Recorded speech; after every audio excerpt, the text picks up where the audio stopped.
کیا یہ بات درست ہے کہ نیک لوگوں پر آزمائشیں بھی زیادہ آتی ہیں؟ ہاں، یہ حقیقت بات ہے. سب سے زیادہ آزمائشیں ہمارے نبی علیہ السلام پر آئی ہیں. صحیح مسلم میں حدیث ہے، آپ صلی اللہ علیہ وسلم کو طائف کے موقع پہ پتھر لگے، آپ کے مبارک خون سے مبارک جوتیاں جو ہیں وہ بھر گئیں، اور غزوہ احد کے موقع پہ آپ کے 4 دانت شہید ہوئے. ترمذی میں اور ابن ماجہ میں ایک صحیح حدیث ہے، آپ صلی اللہ علیہ وآلہ وسلم نے فرمایا کہ اللہ تعالیٰ سب سے زیادہ تکلیف دنیا میں ان کو دیتا ہے جو اللہ تعالیٰ کو سب سے بڑھ کر محبوب ہوتے ہیں، یعنی انبیاء کرام. یہ آپ سے نے فرمایا کہ نبیوں پہ سب سے زیادہ تکلیف آتی ہے. اس کے بعد آپ نے یہ نہیں کہا صحابہ پہ آتی ہے، آپ نے کہا ان کے بعد ان پر جو اللہ کو نبیوں کے بعد سب سے بڑھ کر محبوب ہوتے ہیں. اب کئی صحابہ ہیں، انہوں نے پوری زندگی لگژریس لائف گزاری ہے، کئی نے تکلیف اٹھائی ہے، اور آج بھی کئی لوگ ایسے ہیں جو لگژریس لائف گزار رہے ہیں، کئی تکلیف اٹھا رہے ہیں. یہ اب اللہ کو پتا ہے کہ کس نے کس قسم کی تکلیف اٹھانی ہے. پھر وہ چاہے صحابی ہے، چاہے قیامت تک آخری کوئی مسلمان آنے والا ہے، وہ اللہ نے اب ڈیفائن کرنا ہے کہ کس کو کتنے لیول کے اس کے ایمان کے اعتبار سے آزمایا جائے گا. سورہ العنکبوت کا آغاز اس سے ہوتا ہے کہ لوگ اس بات میں چھوڑ دیے جائیں گے کہ وہ کہیں کہ ہم ایمان لے کے ان کی آزمائش نہیں ہوگی. تم سے پہلے لوگوں کو بھی ہم نے آزمایا اور تمہیں بھی ضرور آزمائیں گے.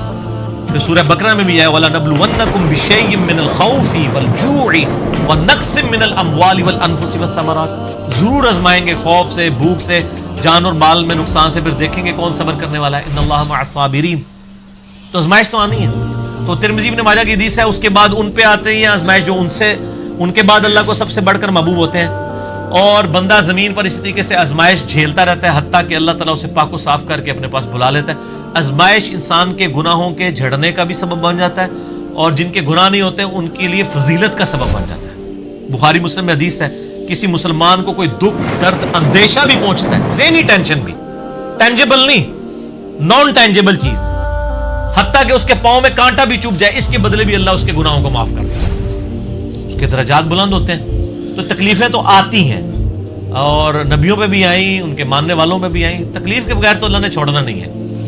البتہ ہر بندے کا ٹیسٹ ڈیفرنٹ ہے. کسی کو اللہ تعالیٰ بے اولاد رکھ کے آزمائے گا، کسی کی جوان اولاد چھین کے آزمائے گا، کسی کی جوان اولاد کو نافرمان بنا کے آزمائے گا، کسی سے اس کی بینائی لے کے اس کو آزمائے گا، کسی کو کے گردے فیل کر کے اس کو آزما لے گا. ہر بندے پہ آزمائش ڈیفرنٹ ہے. اور یہ یاد رکھیں، یہ جتنی آزمائشیں ہیں نا، یہ اللہ تعالیٰ نے پہلے لوح محفوظ پہ لکھی ہوئی. قرآن پاک میں ایک آیت ایسی ہے جو اس ٹروتھ کو ریویل کرتی ہے. اس کے بغیر تو آپ کڑ کڑ کے مر جائیں گے کہ میرے پہ یہ تکلیفیں کیوں آئیں. جب آپ کو یہ آیت پتہ چلے گی نا، پھر آپ کہیں گے یا اللہ جس حال میں تو رکھے، تو نے آزمانا تو ہے. اور یہ جو طارق جمیل صاحب اور یہ باقی جو وائزین کر رہے ہیں نا کہ آپ اللہ کے راستے پہ آ جائیں، تو انشاءاللہ تعالیٰ ساری پریشانیاں دور ہو جائیں گی. ان کو تھوڑا اپنے آپ کو ریوائز کرنا چاہیے. اس طریقے سے پریشانیاں دور نہیں ہوگی، پریشانیاں جھیلنی آسان ہوگی. اگر اللہ کے راستے پہ آنے سے پریشانیاں دور ہونی ہوتی تو نبی علیہ السلام کی دور ہوتی نا. بخاری مسلم میں حدیث ہے، وفات تک اما عائشہ کہتی ہیں کہ 3 مہینے ہمارے گھر میں چولہا نہیں جلتا تھا. 2 کالی چیزوں پہ، کھجور اور پانی پہ گزارا ہوتا تھا، اور وہ بھی تھوک کے حساب سے نہیں. 1 کھجور اور پانی کا پیالہ صبح، میٹھا پانی 8-10 کلومیٹر سے بھر کے لانا پڑتا تھا، اور 1 شام کو. یہ ٹوٹل خوراک تھی. ٹھیک ہے. اور بعد میں صحابہ کرام کو بھی دیکھ لیں، رومن اور پرشین امپائر بھی فتح ہو گئی ہیں تو انہوں نے اپنی زہد کی زندگی گزاری ہے. تو یہ کہانیاں نہ کرایا کریں لوگوں کو. لوگ پھر مایوس ہوتے ہیں، لوگ کہتے ہیں نہیں ہم دین کے راستے پہ آئے، تکلیفیں اور بڑھ گئی ہیں. یہ پھر وہ لوگ اس طرح نہیں ہوتا.